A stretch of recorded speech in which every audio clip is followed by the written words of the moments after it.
Последниот извештај, ако го изанализирате, Европската комисија вика дека ние немаме конечни пресуди, обвиненија, истраги за висок вид на криминал. Не ти бара правосилни пресуди или конфискација, ти бара да имаме барем обвинение, барем истраги, барем истраги вика дали имате ни тоа го немаме. И сега кога гледаме во Албанија, зашто напредува Албанија последниот кластер го отвори,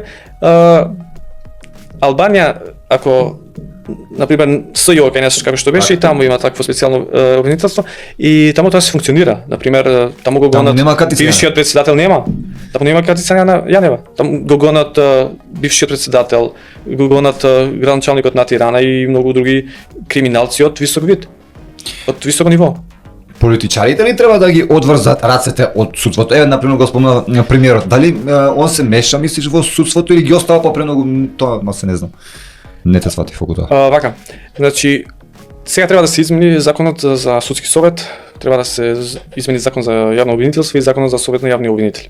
И сега тука не се прави тоа за да се постигне правда, туку да се најде начин како тие членови на судскиот совет, како тие членови на советот на јавни обвинители да се сменат со нови членови кои што нема да бидат од претходната власт, туку ќе бидат од оваа власт. Значи таа е вистината.